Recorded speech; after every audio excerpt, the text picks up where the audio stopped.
안녕하십니까, 여러분. 인문예술 감성지능 2주차 두 번째 시간 시작하겠습니다. 자, 두 번째 시간에는요, 이제 우리가 지금 현재 행복한 삶을 살기 위해서 정신적으로 건강하다라는 것과는 어떤 관계가 있는지 살펴보는 시간입니다. 이제 이전 시간까지는 어떤 수업인지 오리엔테이션 해드렸고요. 이제 2주차 두 번째 시간부터는 실제로 저희 교재를 바탕으로 여러분과 생각하는 시간, 그리고 다른 연구 결과를 바탕으로 각자 우리가 행복한 삶을 살기 위해서 어떻게 건강을 유지해야 할까 생각해보는 시간입니다. 화면을 공유해 보겠습니다.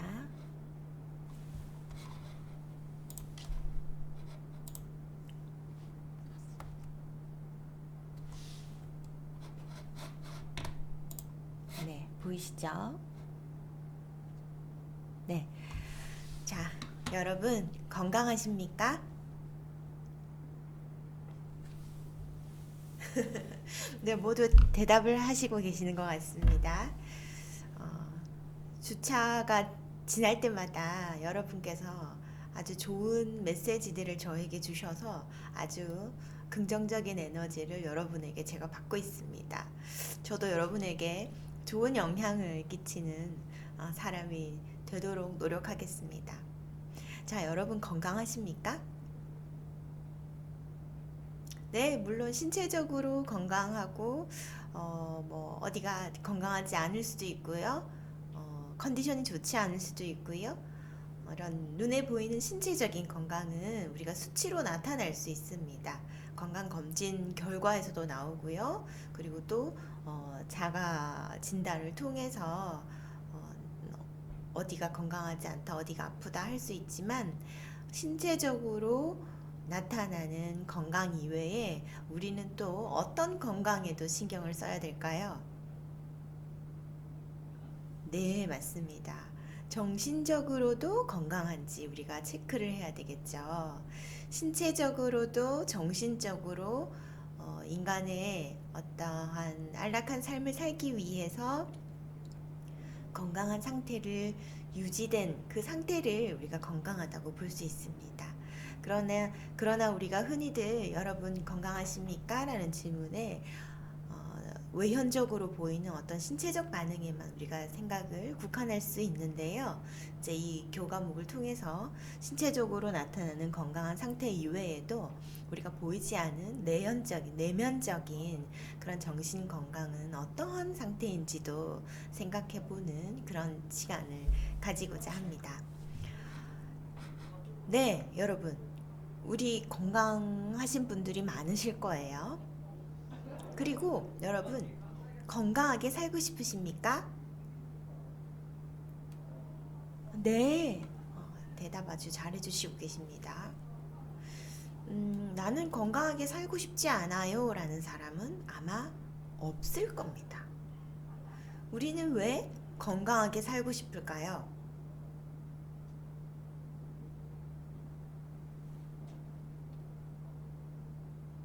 네, 그렇죠. 행복하게 살려고, 좋게 살려고, 내가 원하는 대로 살아가기 위해서죠. 자, 행복하게 살지 않고 싶은 사람은 아무도 없습니다. 인간은 모두 행복한 삶을 살아가고 또 유지하기 위해 노력을 하고요. 그 행복한 삶을 살기 위해서는 우리가 건강한 상태를 유지를 해야 합니다. 여기서 말하는 건강은 몸과 마음의 건강을 말하는 거죠. 그래서 우리가 몸의 건강을 유지하기 위해서는 꾸준히 운동을 하고 좋은 음식을 먹고요. 그런 노력을 하고요. 또 정신적으로 건강하기 위해서는 여러분 어떤 노력을 하십니까? 노력하시나요? 아, 네, 좋습니다. 이 강의를 들으시는 많은 분들께서 이미 관심이 있으셔서 이 교양 강좌를 선택하신 분들도 많이 계실 테고 또 여러 가지로 정신적으로 건강하기 위해서 다양한 방법을 시도하고 계시는 분들의 의견을 제가 들을 수 있습니다. 비대면이지만. 혹은 저는 지금 처음 한번 생각해 보는데요 하시는 분이 계시면 이 기회를 통해서 한번 생각을 해보시죠. 우리가 외연적으로 나타나는 어떤 신체적인 건강을 유지하기 위해서는 많은 것들을 적용을 하는데, 정신적으로 건강하기 위해서는 어떤 다양한 방법을 사용하고 계실까요? 네, 외연적으로 나타나는 몸의 건강이 혹은 정상 수치에서 떨어지면 우리는 그 면역 기능을 회복하기 위해서 끊임없이 노력을 하고 하는데, 정신적으로 건강하지 않은 상태는 여러분 어떻게 진단을 하시고 또 회복하기 위해서는 어떤 노력이 필요할까요? 자, 2주차 두 번째 학습 목표는 다음과 같습니다. 글자가 잘 보이십니까? 잘 보일 수 있도록 크게 만들었습니다. 자, 첫 번째, 정신적으로 건강하다는 것은 어떤 의미인지 알아보겠습니다. 그리고 2주차 두 번째의 두 번째 학습 목표는 현재 우리는 어떤 정신 건강의 위기를 겪고 있는지 살펴본다 입니다. 자, 여러분 여기 한번 표를 보십시오. 맨 위에 보시면 행복과 자기 실현이라고 적혀 있지요. 여러분, 행복과 자기 실현. 아마 여기 계시는 지금 이 과목을 수강하고 계시는 많은 분들은 아마 자기 실현을 대한 욕구를 완성하기 위해서 지금 학습하고 계시는 분들이 많이 계실 겁니다. 그리고 행복과 자기 실현을 향해서 달려가고 계시는 분들이 많으실 걸로 제가 사료됩니다. 자, 그런데 이 행복과 자기 실현이 가장 큰 우리가 목표라면은 저 밑에 보십시오. 쭉 밑에 보시면 뭐라고 되어 있지요? 행복과 자기 실현의 반대, 불행과 정신장애에 되어 있습니다. 자, 여러분, 불행과 정신장애가 좋으십니까? 행복과 자기 실현이 좋으십니까? 네, 맞습니다. 당연히 인간은 누구나 행복과 자기 실현을 추구하고 싶어 하지요. 자, 쭉 보겠습니다. 불행과 정신장애에서 우리가 행복과 자기 실현과 조금 더 가까운 상태는 소극적인 정신건강과 예방이 있고요. 그리고 가운데를 보시면 일단 정신적인 장애가 없는 상태입니다. 그리고 정신적인 장애가 없는 상태에서 그 위의 단계가 적극적인 정신건강, 그리고 증진, 그리고 이거를 바탕으로 최고는 행복과 자기실현에 이른다라고 되어 있습니다. 자, 여러분, 이 표를 보시면 현재 여러분은 어디쯤 계십니까?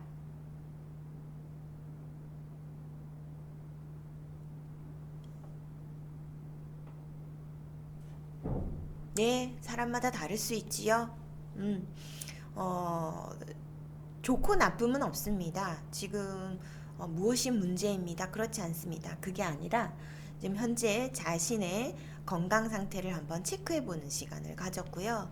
그리고 어디쯤에 있든 우리는 늘 행복과 자기 실현을 추구하면서 살기 위해서는 다음과 같은 단계가 우리한테 주어진다. 사람은 누구나 여기 위에 있다가 뚝 떨어질 수도 있고요. 그 여기에서 또 쭉 올라갈 수도 있고요. 늘 이렇게 노력하면서 살아가는 삶이 또 우리의 삶이 아닌가 싶습니다. 자, 정신적으로 건강하다라는 것은 어떤 의미인지 한번 볼까요? 현대인은요, 몸의 건강에는 아주 관심을 많이 보입니다. 그리고 대중매체에서도 그렇고요, 언론에서도 그렇고요, 어떤 질병이나 나타나는 몸의 건강에는 참 많은 관심을 보이지만 마음의 건강에는 그에 비해서는 관심을 보이지 않는 편입니다. 그렇지만 우리가 건강을 정의하는 요소에는 신체적인 건강과 정신적인 건강 모두를 포함하고 있고, 또 많은 분들께서 알고 계실 겁니다. 이미 몸과 마음은 하나지요. 그래서 우리가 건강하기 위해서는 정신 건강도 중요하다라는 걸 우리가 알 수 있었습니다. 특히 한국인은요, 과도한 경쟁, 그리고 업무 강도도 심하고, 또 경쟁에서 이겨야 한다라는 그런 사회적 분위기가 있어서 많은 스트레스를 받고 있습니다. 그에 비해서 심리적으로 사회적인 자원은 좀 부족해서 국가 행복 지수는 낮은 편이에요. 그 표를 볼까요? 여기 오른쪽 표에 보시면 혹시 교재가 있으신 분은 교재는 없습니다. 여기 PPT에만 있네요. PPT에만 보시면 주요 국가 행복 지수 순위되어 있습니다. 1등이 있네요. 1등은 어느 나라일까요? 덴마크입니다. 네. 그 다음 2등은 스위스, 3등 아이슬란드, 4등 노르웨이, 그 다음 5번째 핀란드, 캐나다, 네덜란드, 뉴질랜드, 호주, 스웨덴, 미국 13위입니다. 그리고 쭉 내려가서 일본은 53위입니다. 그 밑에 한국이 있네요. 일본보다 더 행복지수가 낮습니다. 한국은 58위입니다. 58등입니다, 여러분. 중국은 83위. 이렇게 해서 우리나라는 국가 국가 경쟁력 지수에 비해서 행복 지수는 낮다라고 우리가 살펴볼 수 있었습니다.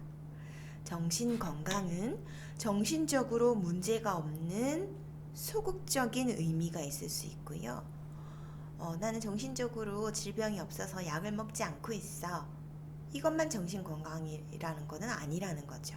이건 아주 소극적인 정신 건강을 말하는 거고, 바람직한 인간관계를 유지하고, 또 내가 지금 있는 이 환경에 적응하며 거기서 나타나는 어떤 문제들, 어려움, 이런 역경에 대처할 수 있는 상태라는 적극적인 의미를 가지고 있습니다. 자, 정신 건강은 정신적으로 문제가 없는 것만, 그런 소극적인 의미만이 아니라 지금 현재 바람직한 인간관계를 유지하고 있고, 또 내가 있는 이 환경에 적응하고 있고, 또 그 환경에서 나타나는 여러 가지 다양한 문제를 해결하고 어려움에 대응하고 있는 이런 역경에 대처할 수 있는 상태라는 적극적인 의미를 가지고 있습니다. 여러분은 지금 어떠한가요? 여러분은 지금 정신적으로 건강하신가요?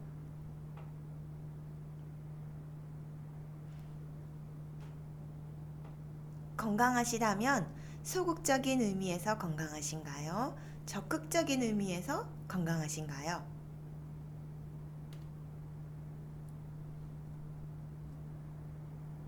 네, 좋습니다. 행복을 결정하는 요인 한번 살펴보겠습니다. 우리가 건강해지려고 하는 이유는 행복하게 살아가기 위함이지요. 자, 행복을 결정하는 요인에는 어떤 것들이 영향을 미칠까요? 네, 삶을 살아가는 태도가 영향을 아주 많이 미친다. 그렇죠. 긍정적으로 살아가려고 하는 사람은 더 행복감을 많이 느낄 테고, 부정적이거나 좀 긍정적이지 않은 태도를 보이는 사람은 당연히 행복 지수가 낮겠죠. 그러한 삶의 태도가 행복에 영향을 미칠 것이고, 또 삶의 조건, 기본적으로 우리가 먹고 자고 이러한 기본적인 의식주의 어떤 컨디션이 제공되지 않은 어떤 삶의 조건이라면 뭐 건강도 마찬가지고요. 신체적 건강도 마찬가지고요. 이러한 조건도 행복에 영향을 미칠 수 있습니다. 온전히 미친다고 볼 수 없고요. 미칠 수 있습니다. 그리고 또 유전적인 성향도 영향을 미칩니다. 자, 그래서 행복을 결정하는 요인은 하나가 아니라 유전적으로 어떠한 성향을 가지고 있는지, 그리고 지금 나의 삶의 조건이 어떠한지, 그리고 삶에 대한 나의 태도가 어떠한지, 이 모든 것들이 다 행복에 영향을 미친다 볼 수 있습니다.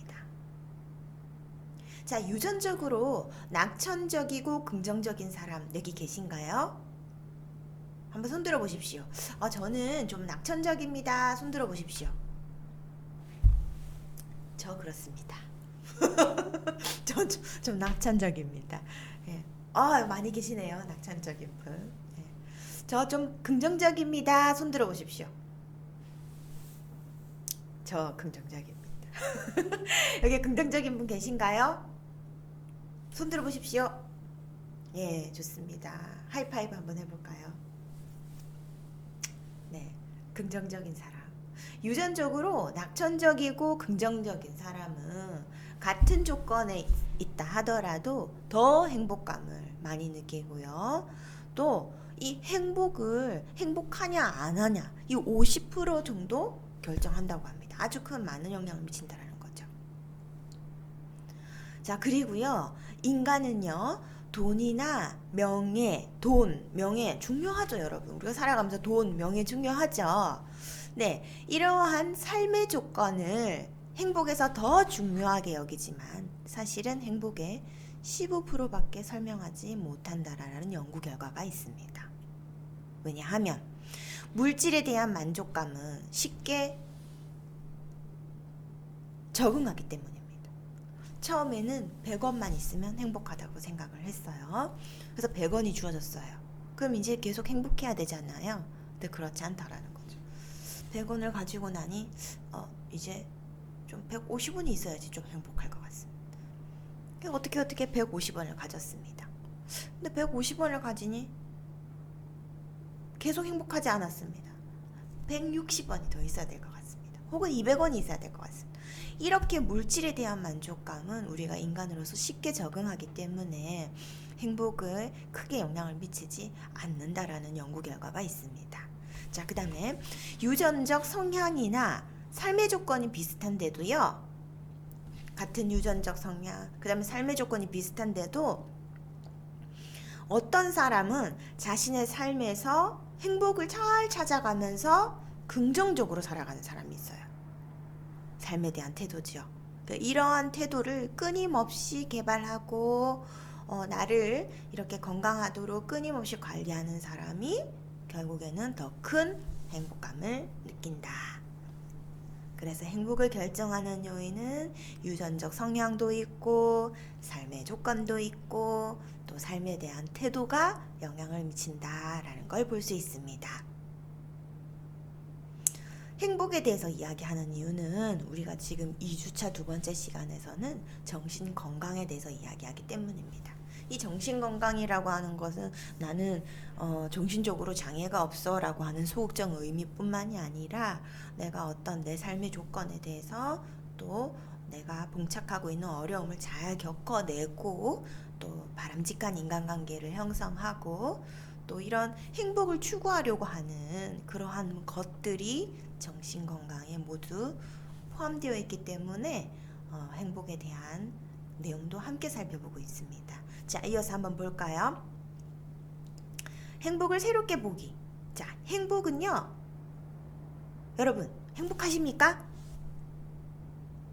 라고 하면 좀 애매합니다. 행복한가? 행복해야 할 것 같기도 하고, 또 어떤 사람은 작은 것에 행복을 느끼기도 하고, 또 어떤 사람은 언니 그 조그만 것에 행복 느끼네. 되게 소박하네. 할 수도 있고, 아니면 난 좀 생각할 시간이 좀 많이 필요해. 몇 박 며칠 생각해야 돼. 그런 분도 계실 거고. 자, 행복은 어떠한 삶의 결과가 아니라는 겁니다. 여러분 이렇게 살아온 그 수많은 시간들을 통틀어서 내가 행복해 라는 것이 아니라 어떠한 우리가 살아가는 이 삶의 과정에서 경험하는 것이라고 합니다. 자, 행복해지려면 스트레스에 대한, 자, 스트레스 없는 사람은 없습니다. 혹시 없으신 분이 계실 수도 있겠습니다. 부럽습니다. 네. 스트레스에 대한 저항력이 높아집니다. 행복하면. 그러니까 누구나 스트레스가 다 있어요. 없을 수가 없죠. 없을 수도 있겠지만. 자, 스트레스는 누구나 있는데 행복해지면 이 스트레스를 어느 정도는 감당을 할 수 있다라는 겁니다. 그리고 행복할수록 정신장애의 발생을 억제합니다. 그리고 더불어서 정신적으로 건강해지죠. 자, 사례를 보면요. 일상생활에서의 어떤 경험, 특별한 경험이 아니라 뭐 일상생활에서의 경험, 예를 들면 아침에 출근을 하려고 혹은 아침에 처음 만나는 엘리베이터에서 만나는 처음 본 사람에게 오늘은 좀 큰 소리로 또 기쁜 마음으로 이분의 그 만나는 분에게 인사를 좀 해야 되겠다. 그래서 이제 그러한 아주 일상적으로 노력할 수 있는 그런 일상생활에서의 경험을 긍정적으로 받아들이도록 학습한 어떤 낙관주의 프로그램에 참관하면 그렇지 않은 집단에 비해서 어떠할까요? 뭐 예를 들면 이런 겁니다. 엘리베이터에서 처음 만나는 사람에게 기분 좋게 인사해보기. 매일 한 번씩 아침마다.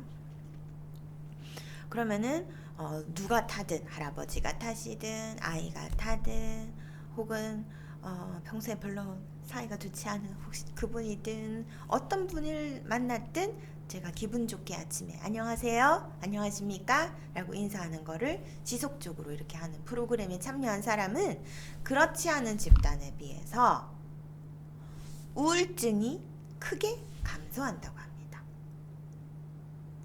그래서 일상에서 만난 이 경험을 내가 처음 만나는 사람을 기쁜 인연으로 받아들여서 내가 기쁘게 반응하는 이런 긍정적이도록 받아들이는 어떠한 프로그램에 참가를 하면은 그렇지 않은 집단에 비해서 우울증이 크게 감소한다라는 거죠.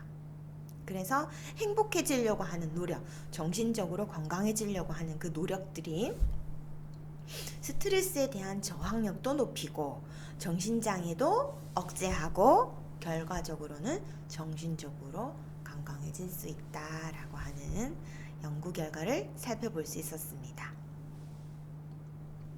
자, 우리가 겪고 있는 정신건강의 위기 한번 보겠습니다. 우리나라는요, 특히나 물질과 돈에 집착하는 물질주의가 보편화되어 있습니다. 중국 다음으로 우리나라는 크게 물질주의 가치관이 높다라는 것을 알 수 있습니다. 청소년들에게 살아가면서 뭐가 제일 중요하니 물어보면요, 돈을 가장 중요한 가치로 여기는 청소년들이 증가하고 있습니다. 어떻게 생각하십니까? 네, 한국인은 물질적 부를 중시하는 경향이 강하다라는 결과를 우리가 알 수 있는데요. 부는 어느 정도 행복 수준을 높이지만 물질적 가치에 대한 우리가 지나친 의존, 어느 정도는 필요하지만 우리가 거기에 너무나 지나치게 의존하게 되면 나는 이만큼 가졌는데 저 사람은 저만큼 가졌어. 저 사람은 저만큼 가졌는데 나는 이만큼 가졌어. 하는 상대적 박탈감 또는 상대적 우월주의 그리고 좌절감 이러한 부정적인 것들을 야기를 하고요. 또 친밀한 인간관계가 어떠한 가치를 진정한 가치를 가지고 있는지에 대해서 소홀하게 여길 수 있다라는 겁니다. 현재 우리나라는 전통적 가치나 규범의 어떤 영향력이 감소가 되었어요. 그리고 물질주의의 보편화가 이루어지고 있다. 그리고 대학 경쟁력 입시나 또 승진에서 남보다 우월한 지위를 차지하려는 경쟁이 심하기 때문에 어떠한 경쟁에서 승리하기 위해서는 내가 남보다 잘해야 되고 또 거기에 많은 시간과 에너지를 투자를 해야 되기 때문에 행복도가 감소하지요. 우리나라의 개인주의는 사회적 성취를 중시하지만 서구의 개인주의는 개인적 만족을 중시하고 가족주의 경향을 보입니다.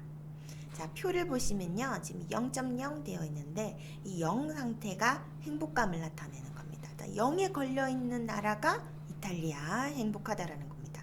자, 0보다 이상인 나라 보십시오. 칠레, 벨기에, 핀란드, 호주, 미국이 있고요. 자, 0보다 이하인 나라는 행복하지 않은 겁니다.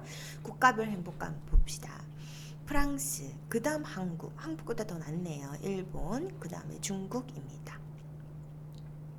그래서 이 수치가 높을수록 국가별 개인지수 및 행복감입니다. 개인지수가 높음을 우리가 알 수 있습니다. 개인주의 수준을 0에서 10으로 표기 수치가 높을수록 개인주의 수준이 높다. 자, 여기 높을수록 개인주의 수준이 높다. 개인주의 가치관의 보편화로 인해서 경쟁 문화가 있어. 그래서 이 경쟁 문화로 인해서 행복도가 감소하고 있다라는 것을 볼 수 있습니다. 정리해드리자면 앞에 표에는 국가별 행복지수 순위를 나타내었고요. 일본은 53위, 한국은 58위죠. 자, 뒤에는 표는 보시면 국가별 행복감인데 여기는 개인지수입니다. 국가별 개인지수와 행복감을 함께 나타낸 겁니다. 그래서 이쪽으로 갈수록 더 개인주의고 또 이쪽으로 갈수록 행복감이죠. 그래서 우리나라는 일본과 한번 비교해 볼까요? 일본과 비교해서 개인주의가 더 높고 행복지수는 어때요? 행복지수도 지금 올라가 있죠? 조금 높고. 자, 그럼 중국에 비해서도 더 개인주의고 중국에 비해서도 더 행복감은 조금 높습니다. 그런데 미국 보십시오. 미국은 개인주의가 우리나라랑 비교할 수 없이 엄청 높아요. 그리고 행복지수도 평균 이상으로 아주 행복감을 느끼고 있다고 표에 보여서 알 수 있습니다. 그래서 이 표에서는 어떤 개인주의, 우리나라는 지금 현재 이쪽에 있는 나라들에 비해서는 개인주의가 낮지만 우리 아시아 국가에서는 봤을 때는 개인주의가 높다라는 점을 알려주고 있는 표죠. 그리고 현재 우리는요, 어떤 인간관계를 맺음으로 정서적 교류를 하기보다는 어떤 개인적으로 이익을 추구하거나 혹은 지금 당장의 재미를 중심으로 이루어지는 인간관계를 많이 하고 있습니다. 그러나 인간관계라고 하는 거는 사회생활에서 경험하는 스트레스에 어떤 스트레스를 줄일 수 있는 어떤 역할을 할 수도 있죠. 그런데 지금은 그러한 인간관계가 당장의 재미를 추구하거나 나한테 어떤 이득이 되어야지 하는 인간관계가 많이 이루어지고 있다. 인간관계의 양은 증가했습니다. 다양한 사람을 만나고 있지요. 이전에 비해서. 하지만 진정한 만남은 줄어들고 있습니다. 그래서 고독감과 소외감은 더 증가하고 있다는 아이러니 현상이 있지요. 한국은 스트레스로 힘들 때 사회적으로 지지를 제공받거나 인간관계나 타인에 대한 어떤 신뢰를 받거나 하는 어떤 사회심리적 부를 측정하는 것이 있는데 이 사회심리적 부는 낮은 평가를 받고 있어요. 이 낮은 평가를 받고 있다는 것은 내가 힘들 때 한국인으로서 어떤 국가에서 힘이 들 때 사회에서 어떤 지지받는 정도가 낮다라는 겁니다. 자, 이런 사회에서는 타인과의 교류보다는 자신의 이익을 지키려고 하기 때문에 불안과 경쟁이 심화됨을 알 수 있습니다.